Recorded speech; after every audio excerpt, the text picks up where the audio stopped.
নমস্কার, আমি সহেলি। হ্যাঁ, সহেলি। সহেলি মানে বন্ধু। আমি তো সবার বন্ধু। এইবার চলে গিয়েছিলাম বকখালি। আমি, সঙ্গীতা আর পুষ্পিতা। আর পুষ্পিতার ছুটকি ওরফে তুতুন। আর ছিল আমাদের সারথি সুকুমার। হঠাৎই ঠিক হলো, সঙ্গীতা বলল, যাবি সহেলি বেড়াতে? চল না, একটা রাত কাটিয়ে আসি কোথাও। কোথায় যাবি? আর ঘর ছেড়ে, বাচ্চা ছেড়ে, সব সংসার ছেড়ে কি করে যাই বলতো? কোথাও তো থাকা হয় না। চল না, চল না, চল না। চল, তখন ঠিক হলো বকখালি যাব। এই দৃশ্যটি জম্বুদ্বীপ যাওয়ার সময়। তুতুনের সে কি কান্না! উফ! কাঁদতে কাঁদতে বাচ্চাটা একেবারে হাঁপিয়ে গিয়েছিল। কিন্তু কি করব, চড়ে যখন পড়েছি, যাবার ইচ্ছা, দেখেও তো আসতে হবে। তবে খুব এনজয় করেছি। ভয় যে পাইনি তা বলবো না, আমরাও একটু একটু ভয় পেয়েছি বড়রা। ছিলাম হচ্ছে এই যে হোটেল বিচ বাংলো হোমস্টেতে।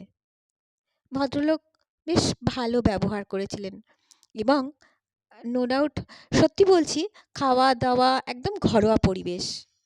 আমরা নিয়েছিলাম দুটো রুম, আর আমাদের প্রাইভেট ব্যালকানি ছিল। একটা কমন ব্যালকানি, একটা প্রাইভেট ব্যালকানি। আমরা নিয়েছিলাম প্রাইভেট ব্যালকানিটা। দুটো ঘর, বাথরুম আর ব্যালকানি সমেত। আর ব্যালকানিতে বসে ওই যে সমুদ্র দেখা, উফ! অসাধারণ সে দৃশ্য। কোথা দিয়ে যে 24 ঘন্টা কেটে গেল বুঝতেই পারলাম না। যাবার কথা ছিল, সমস্ত ব্যবস্থা করার কথা ছিল প্রথমে আমারই। শুরু করেছিলাম, তারপরে হঠাৎ প্রদীপদা রাজি হয়ে গেল। প্রদীপদা বলল, গাড়ি আমি দিচ্ছি। যাই হোক, প্রদীপদা গাড়ি দিতে যে রাজি হবে এটা তো সঙ্গীতাও অবাক হয়ে গেছে। কারণ ভীষণ প্রাণ প্রদীপদার এই গাড়িটা। প্রদীপদা কাউকে দেয় না চালাতে, নিজে প্রদীপদা ড্রাইভ করেন। প্রথমে কথাও হয়েছিল প্রদীপদাই আমাদের নিয়ে যাবেন। প্রদীপদা হচ্ছে সঙ্গীতার কে? হ্যাঁ, সঙ্গীতারই তো সেই জন। যাই হোক, তারপরে প্রদীপদা বলেছেন, না না, তোমরা বন্ধুরা যাচ্ছ, আমি এসব ঝামেলার মধ্যে নেই, আমি সারথি দিয়ে দিচ্ছি। প্রদীপদা সারথি ঠিক করে দিল। কিন্তু এত আনন্দ হবে, এত আনন্দ হবে, সত্যিই ভাবতে পারিনি। আচ্ছা, প্রদীপদাকে কি একটা থ্যাঙ্কস জানাবো? থ্যাঙ্কস জানানো উচিত না প্রদীপদাকে? Thank you প্রদীপদা। আর একটা কথা, এইটা কোথায় জানো? ফ্রেজারগঞ্জের সমুদ্র। উফ বাবা, সঙ্গীতা তো কি আনন্দ, কি আনন্দ করছে। আমি ক্যামেরাম্যান। এইবার সেই ক্যামেরা নিয়ে ছবি তুলতে তুলতে আমারই আর ছবি তোলা হচ্ছিল না। তখন আমি বললাম, চল আমিও যাই। আমি, পুষ্পিতার মেয়েও ভয় পাচ্ছিল। নেমে পড়ি জলে। পুরো মোবাইলটি গেল ভিজে। যাই হোক, খুব খুব মজা করলাম আমরা একটা রাত। এইটা হচ্ছে কার্গিল আইল্যান্ডের ছবি। আর এইটা যে যাচ্ছি, এটা হেনরি আইল্যান্ডে যাওয়ার উদ্দেশ্যে। খুব মজা হলো, খুব আনন্দ হলো। একটা রাত 24 ঘন্টা। সত্যি বলছি, এটাও কিন্তু একটা স্মৃতির খাতায়, স্মৃতির পাতায় একটা অমূল্য সম্পদ হয়ে রইল।